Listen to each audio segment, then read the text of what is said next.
સહસ્ત્ર ગણો અને મારા યૌવનથી ભરેલા આપ સર્વ યુવાનો અને મારા દિગ્ગજો, આપ સર્વને સરકારી વિનયન કોલેજ વલભીપુર વતી આપ સર્વને હું મારા શત પ્રણામ કરું છું।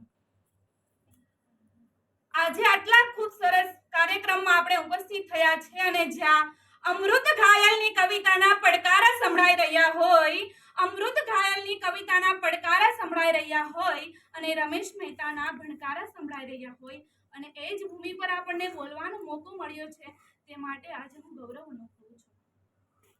આજનો મારો વિષય છે સર્વસમાવેશી ડોક્ટર આંબેડકર।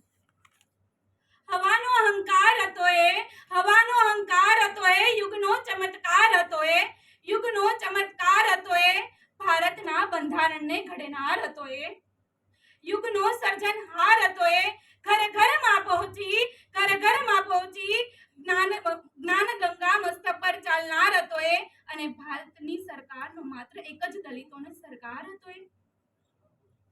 ડોક્ટર બાબા સાહેબ આંબેડકર વિશે કંઈ કહેવું હોય તો એ કે તમને જે જ્ઞાતિનો બેકગ્રાઉન્ડ મળ્યો હોય તેની તમે ગણના કરશો। ગામડે ગામડે પહોંચી માણસોમાં અસ્મિતા અને સ્વાભિમાન જગાવેલું, અન્યાય સામે પડકાર ફેંક્યો અને પડકારની સામે સમન્વય, મૈત્રીનો હાથ લંબાવ્યો અને તેના ચહેરા પર કદી કડવાશ જોવા ન મળતી હતી। તેમના ચહેરા પર આપણને કદી કડવાશ જોવા ન મળતી હતી। તેમને બૌદ્ધ ધર્મ પ્રત્યે શ્રદ્ધા હતી પરંતુ નાસ્તિકતા ન હતી। ડોક્ટર ભીમરાવ આંબેડકરે પોતાના જીવન સમયમાં ઘણા સહન કરેલા અપમાનો। 14 એપ્રિલ 1891 જન્મેલા મહામાનવને બાળપણથી અસ્પૃશ્યતાના કડવા ઝેર જેવા કેટલાય અપમાનો સહન કરવા પડેલા હતા। ભીમે સીતારામમાં જ પોતાના મોટા ભાઈ સાથે પ્રાથમિક શિક્ષણ પૂરું કરી માધ્યમિક શિક્ષણ શરૂ કર્યું। આ દિવસોમાં જેમને અસ્પૃશ્યતાના વાસ્તવિક અર્થ શું છે તેમને ધીમે ધીમે પરંતુ નક્કર સમજ પ્રાપ્ત થાય છે। ભીમે ગ્રીષ્મની ચડતી સવારે એમના મોટા ભાઈ અને નાનકડા ભત્રીજા સાથે ગોરેગાંવ જવા માટે પોતાના પિતાને મળવા માટે જાય છે। તેમના પિતા ગોરેગાંવમાં કેશિયર તરીકે નોકરી કરતા હતા। તેમના પિતાને સમયસર પત્ર ન મળવાથી તેમને સ્ટેશન સુધી લેવા આવી શક્યા ન હતા।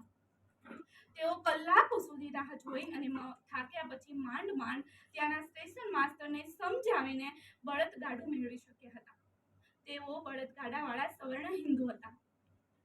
ગાડું માંડ થોડેક દૂર પહોંચ્યું હશે ત્યાં તો પેલા ધર્મવીર ગાડાવાળાને ખબર પડી કે ગાડામાં બેઠેલા સાફ સુથરા સજ્જ વસ્ત્રોમાં બેઠેલા બાળકો તો અસ્પૃશ્ય છે।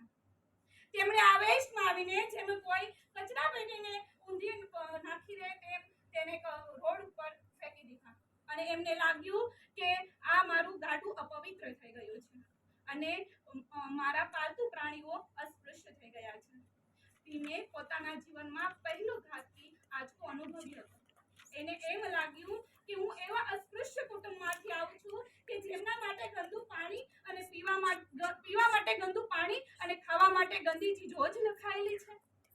તેમને સ્કૂલમાં જ્યારે તરસ લાગતી ત્યારે તેમને આજીજી કરવી પડતી અને તેઓ કહેતા તેમને બીજાને કહેતા કે એનું મોં ઊંચું કરીને એમને પાણી રેડવાની જેમાં ગળણીમાંથી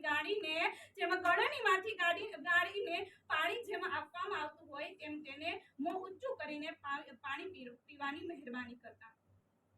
ડોક્ટર બાબા સાહેબ આંબેડકરને એક ભાષણમાં કહ્યું છે કે તમારા લાચાર અને મોં જોઈને અને તમારા લાચાર મોં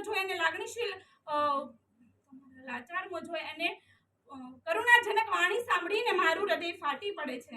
તમે જુગથી ગુલામગીરીના ખાડામાં સબળતા અને સડી રહ્યા છો। આ તમારો ઈશ્વરી સંકેત અનુસાર છે, આ તમારો ધર્મ નિમિત્ત છે। તેમ કહેતા તમને શરમ નથી આવતી? તમે ગર્ભમાં હતા ત્યારે કેમ મરી ગયા નહીં? તમે ગર્ભમાં હતા ત્યારે કેમ મરી ગયા નહીં? શા માટે જન્મ લઈને તમે જગતના દુઃખ, દરિદ્ર અને ભયાનક ચિત્રને વધુ ઘેરું બનાવો છો? જો તમારામાં પ્રાણ ફૂંકવાની શક્યતા ના હોય તો તમે આ દુઃખી જીવનમાંથી મરી કેમ જતા નથી અને આ જગતમાંથી દુઃખનો બોજો દર્દ કેમ ઓછો કરતા નથી? આવા ઉગ્ર ભાષણની તેમની અસર ચડવા લાગે છે અને તેમને ગુલામગીરીનો સામનો